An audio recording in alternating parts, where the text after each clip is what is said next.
Assalamu alaikum, dear student. I hope you will be fine. Dear students, now I am going to deliver lecture number 7, which is related to damping. But first of all, I will discuss about types of oscillation. There are two types of oscillations. One is damped oscillation and the other is undamped oscillation. Damped oscillation, इसको हम define करते हैं those oscillations in which the amplitude of oscillations decreases with time is called damped oscillation. वो oscillatory motion या वो oscillation जिसमें oscillator की amplitude में time के साथ साथ कमी आती हो, इसे हम damped oscillations कहते हैं. आप ज़रा इस demonstration में ये देख ले, ये मेरे पास सिंपल पेंडुलम है. अगर हम इसको ऑसिलेट करते हैं तो आप देख सकते हैं with the passage of time इसकी एम्पलीट्यूड ऑफ ऑसिलेशन में कमी आ रही है और आफ्टर सम टाइम ये स्टॉप हो जाती है. अच्छा, आप लोगों ने इसको प्रैक्टिकली देख लिया. अब इसके बाद आती है डैम्पिंग. तो डैम्पिंग को हम डिफाइन करते हैं the process by which the amplitude of oscillation decreases is called damping. तो वो प्रोसेस जिसकी वजह से ऑसिलेटर की एम्पलीट्यूड में कमी आती है उसे हम डैम्पिंग कहते हैं. मतलब इस प्रोसेस को, इस अमल को डैम्पिंग कहते हैं. अब डैम्पिंग की काज क्या है? What is the cause of damping? तो डैम्पिंग की काज है रेजिस्टिव फोर्सेस. अब यहाँ पे आप ज़रा रेजिस्टिव फोर्सेस को देख लें. यहाँ पर दो रेजिस्टिव फोर्स अप्लाई होती है. पहला है friction force at the point of suspension. यहाँ मेरे उंगलियों और इस स्ट्रिंग के दरमियान फ्रिक्शन है, तो एक रेजिस्टिव फोर्स ये हो गया. और दूसरा रेजिस्टिव फोर्स वो एयर रेजिस्टेंस है. जब ही ऑसिलेटर या सिंपल पेंडुलम एयर में मोशन करती है तो एयर की पार्टिकल्स या मॉलिक्यूल्स इसके ऊपर रेजिस्टिव फोर्स अप्लाई करती है जिसे हम एयर रेजिस्टेंस कहते हैं. तो इस सेटअप में, इस एग्जांपल में हमारे पास दो किस्म के रेजिस्टिव फोर्सेस है. एक फ्रिक्शन फोर्स है और दूसरा एयर रेजिस्टेंस है. अब हम इस डैम्प्ड ऑसिलेशंस को ग्राफिकली एक्सप्लेन करेंगे. तो उसके लिए सबसे पहले मैंने यहाँ पर सिंपल पेंडुलम को ड्रा किया है. सपोज कर लिए ये एक ऑसिलेटिंग सिंपल पेंडुलम है जिस तरह अभी मैंने आपको डिमॉन्स्ट्रेशन में दिखाया था. Let's suppose at certain instant of time t1 इस ऑसिलेटर की मीन पोजीशन से डिस्प्लेसमेंट x01 है जो इस फिगर में सबसे ज़्यादा है. अब आपको पता है कि ये ऑसिलेटर अपनी ऑसिलेटरी मोशन परफॉर्म करेगा.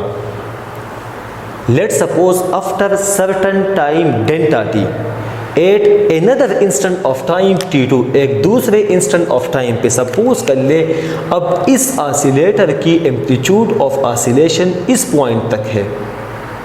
तो इस केस में इसकी एम्पलीट्यूड क्या होगी? x02 होगी.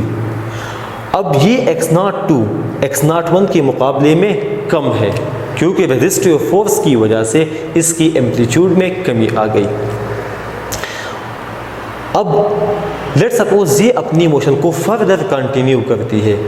After some time delta T at another instant of time t3 अब एक तीसरे इंस्टेंट पे जिसको मैंने t3 कहा उस पे हमने इस ऑसिलेटर की एम्पलीट्यूड मालूम की और सपोज कर ले वो x03 की इक्वल है जो x02 से भी कम है. ठीक है. तो इस तरह जब ये ऑसिलेटर अपनी मोशन को मज़ीद कंटिन्यू करेगी तो इसकी एम्पलीट्यूड में और भी कमी आती रहेगी और आखिर में ये स्टॉप हो जाएगी जिस तरह मैंने आपको डिमॉन्स्ट्रेशन में दिखाया है. अब हम जो है ना इस मोशन के लिए डिस्प्लेसमेंट टाइम ग्राफ ड्रा करेंगे. तो डिस्प्लेसमेंट टाइम ग्राफ में टाइम इंडिपेंडेंट क्वांटिटी है, डिस्प्लेसमेंट डिपेंडेंट. तो इस वजह से टाइम को मैं अलोंग x एक्सिस प्लॉट करूँगा और डिस्प्लेसमेंट ऑफ द ऑसिलेटर को अलोंग y एक्सिस प्लॉट करूँगा. अब ज़रा यहाँ पर देखिए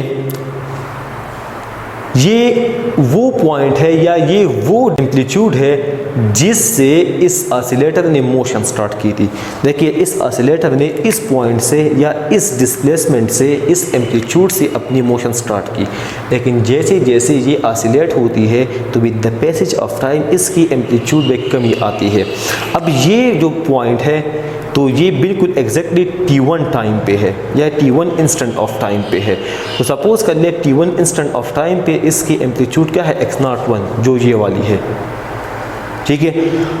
अब जब ये अपनी मोशन को कंटिन्यू करेगी तो at the instant of time T2, अब देखिए इसकी एम्पलीट्यूड x02 है, तो अब देखिए ये एम्पलीट्यूड हो गई x02। तो आप इस ग्राफ में देख सकते हैं कि x02 x01 से कम है। अब अगर हम इस मोशन को मज़ीद कंटिन्यू करें तो at instant of time T3 इस ऑसिलेटर की एम्पलीट्यूड x03 है, जो x02 से भी कम हो गई। और जब ये अपनी मोशन को इस तरह कंटिन्यू करेगी तो आप ग्राफ में देख सकते हैं एम्पलीट्यूड में कमी आ रही है और इस इंस्टेंट पे ये पेंडुलम स्टॉप हो जाएगी। तो ये हमने यहाँ पर ग्राफिकली इसको एक्सप्लेन कर लिया। तो डैम्प ऑसिलेशंस की ग्राफ इस तरह होगी जिसमें एम्पलीट्यूड ऑफ द ऑसिलेटर में कमी आती रहती है और आखिर में ये स्टॉप हो जाती है। अब ज़रा आते हैं कि इसकी एम्पलीट्यूड में कमी क्यों आती है। तो एक तो मैंने आपको बताया कि इसके ऊपर रेजिस्टिव फोर्सेस अप्लाई होती है और उस रेजिस्टिव फोर्सेस की वजह से इस ऑसिलेटर के पास जो एनर्जी होती है तो वो work done against the resistive force इस्तेमाल होती है। तो जब ऑसिलेटर अपनी एनर्जी को रेजिस्टिव फोर्सेस के ख़िलाफ़ वर्क डन में इस्तेमाल करती है तो इसकी टोटल एनर्जी में कमी आती है और इसकी एम्पलीट्यूड ऑफ ऑसिलेशन भी कम होती रहती है। अब इसके बाद आते हैं यूजेस ऑफ डैम्पिंग की तरफ। अब इसकी एप्लीकेशंस क्या है। तो डैम्पिंग की कंसेप्ट को हम कंफर्टेबल राइड के लिए गाड़ी की सस्पेंशन सिस्टम में इस्तेमाल करते हैं। गाड़ी की सस्पेंशन सिस्टम में दो मेन पार्ट्स होती है, एक है सस्पेंशन स्प्रिंग और दूसरा है शॉक एब्जॉर्बर। ये जो शॉक एब्जॉर्बर है तो ये सस्पेंशन स्प्रिंग के साथ अटैच होती है।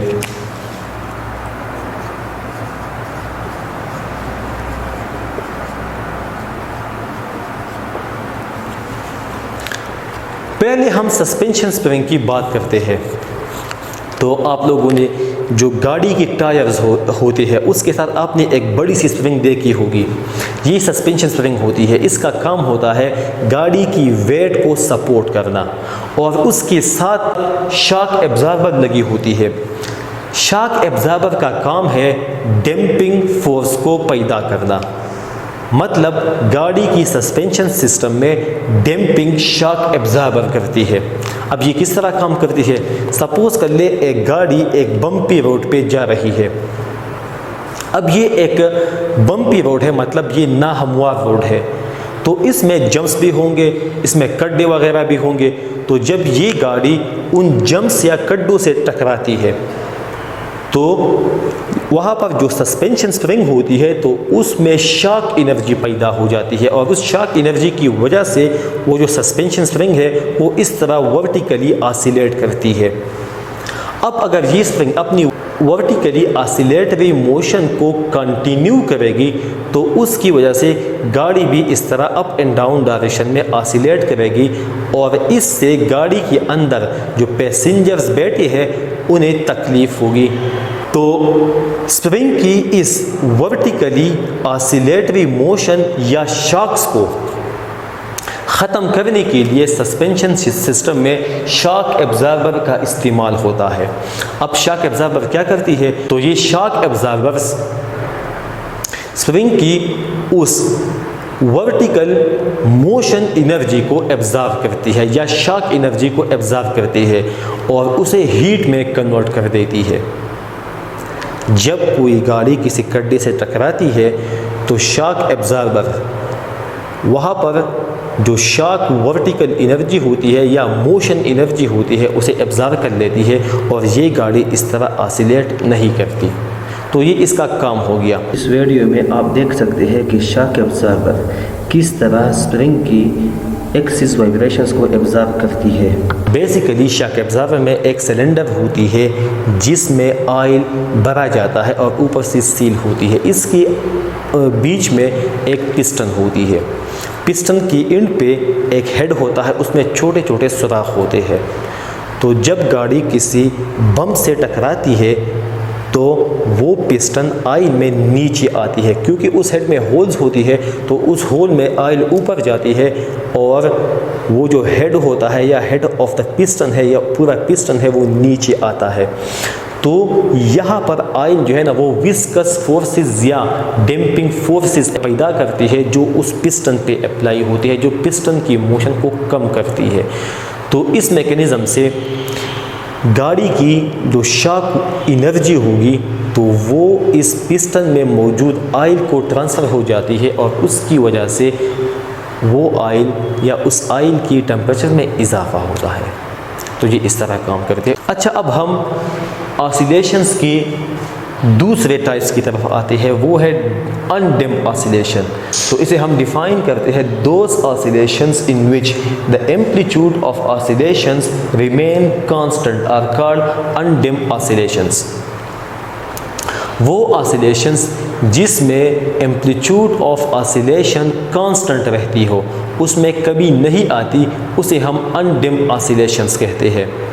मतलब अगर मैं इस सिंपल पेंडुलम को ले लूँ और मैं इससे फ्रैक्शन फोर्स और एयर रेजिस्टेंस दोनों रिमूव कर दूँ तो इस पे अब नेट रेजिस्टिव फोर्स ज़ीरो हो जाएगा।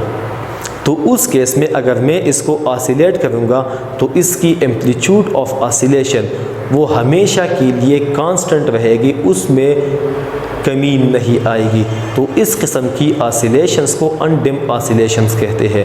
और ये अनडैम्प्ड ऑसिलेशन एक मखसूस या स्पेसिफिक कंडीशन में पॉसिबल है, ये नॉर्मली पॉसिबल नहीं है, क्योंकि नॉर्मली इन ऑसिलेटर्स के ऊपर रेजिस्टिव फोर्सेस अप्लाई होती है। अगर हम इन रेजिस्टिव फोर्सेस को रिमूव कर दें तो फिर ये अनडैम्प्ड ऑसिलेटर बन जाएगा।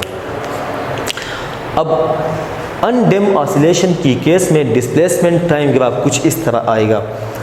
इसमें amplitude of the oscillations constant रहती है। तो जब ये ऑसिलेटर अपनी ऑसिलेटरी मोशन परफॉर्म करती है तो with the passage of time amplitude of oscillation में कमी नहीं आती, इसकी जो एम्पलीट्यूड है तो वो x0 ही रहेगी। तो बेटा डैम्पिंग का टॉपिक कंप्लीट हो गया।